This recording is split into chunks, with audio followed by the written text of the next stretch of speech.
Hi friends, നമ്മളിപ്പോൾ കണ്ടുകൊണ്ടിരിക്കുന്നത് വയനാട് കോഴിക്കോട് റൂട്ടിലുള്ള ഒരു അപകടത്തിൻ്റെ ദൃശ്യമാണ്. ഇന്നലെ പുലർച്ചയോട് കൂടിയാണ് ഈ ഒരു അപകടം ഉണ്ടായത്. അപ്പോൾ ഈ ഒരു മഴക്കാലത്ത് നമ്മൾ വണ്ടി ഓടിക്കുന്ന എല്ലാ സുഹൃത്തുക്കളും പ്രത്യേകം ശ്രദ്ധിക്കേണ്ടതാണ്. ഓവർ സ്പീഡോ ഉറക്കമോ ഒക്കെ ആയിരിക്കും കാരണം എന്താണെന്ന് വ്യക്തമല്ല. അപ്പം എന്തായാലും ഈ മഴയൊക്കെ ഉള്ള ടൈമിന് നമ്മൾ വാഹനം ഓടിക്കുന്ന എല്ലാ സുഹൃത്തുക്കളും ഒന്ന് ശ്രദ്ധിച്ച് വാഹനം കൈകാര്യം ചെയ്യേണ്ടതാണ്. ഇപ്പോൾ തന്നെ നമുക്ക് ഈ ദൃശ്യത്തിൽ കാണാം, ആ കടയുടെ സൈൻ ബോർഡും പോസ്റ്റും ഒക്കെ തകർത്ത് വാഹനം ഏകദേശം ഫ്രണ്ടൊക്കെ തകർന്ന് തരിപ്പണമായി കിടക്കുകയാണ്. അപ്പം ഇതുപോലുള്ള അപകടങ്ങൾ നമ്മൾ ഡ്രൈവർമാർ ഒരു പരിധി വരെ വിചാരിച്ചാൽ ഒഴിവാക്കാൻ നമുക്ക് സാധിക്കാൻ പറ്റുന്നതാണ്.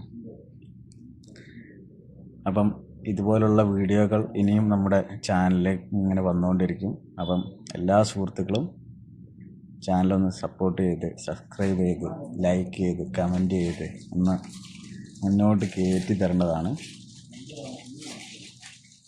അപ്പം പരമാവധി ഈ വീഡിയോ എല്ലാ സുഹൃത്തുക്കൾക്കും വേണ്ടിയിട്ട് ഒന്ന് ഷെയർ ചെയ്യുകയും കൂടി ചെയ്യേണ്ടത്.